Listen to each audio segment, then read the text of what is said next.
Hello again, my name is Nicholas Burns. One of the themes that's often most accredited with the Great Awakening and the revivals of the Great Awakening, and even more particularly the sermons of the Great Awakening, is the fire and brimstone style of preaching. This is characterized most especially by Jonathan Edwards' most famous sermon, Sinners in the Hands of an Angry God. Toward the end of his doctrine section, he writes, "There is the dreadful pit of glowing flames of the wrath of God. There is hell's wide gaping mouth, and you have nothing to stand upon, nor anything to take hold of. There is nothing between you and hell but the air. It is only the power and mere pleasure of God that holds you up."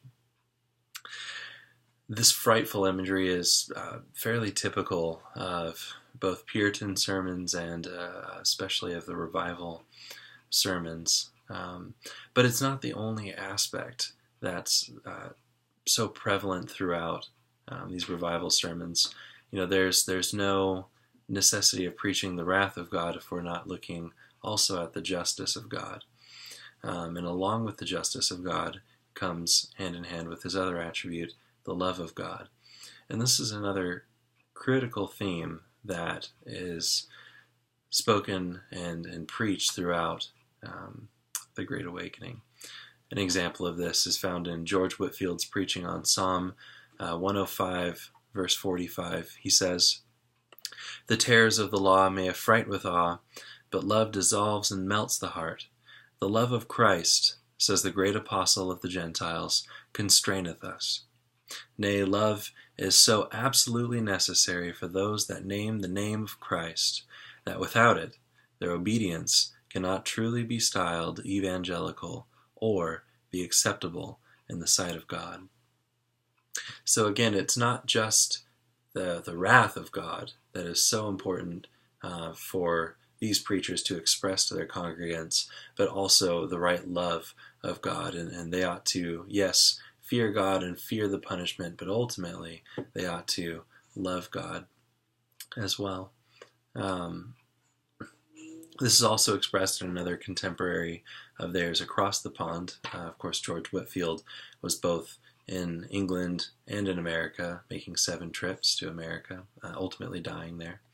But it's also true of Isaac Watts and his preaching. Douglas Bond, in the conclusion of his book, The Poetic Wonder of Isaac Watts, states, "Through Watts's poetic imagination and gifted wonder, his people, and all who sing Watts's hymns today, were dazzled with the splendor of Christ and the gospel."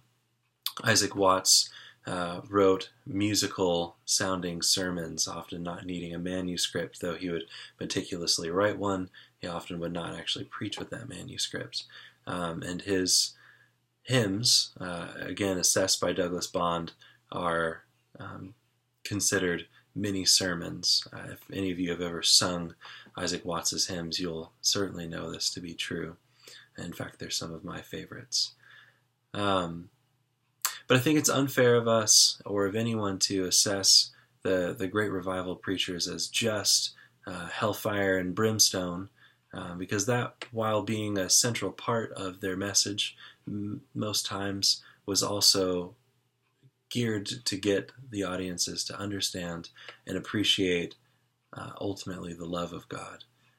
Just like Luther, you can't understand the love of God and the grace of God until you rightly fear and appreciate the wrath of God and the justice of God. Thank you for your time.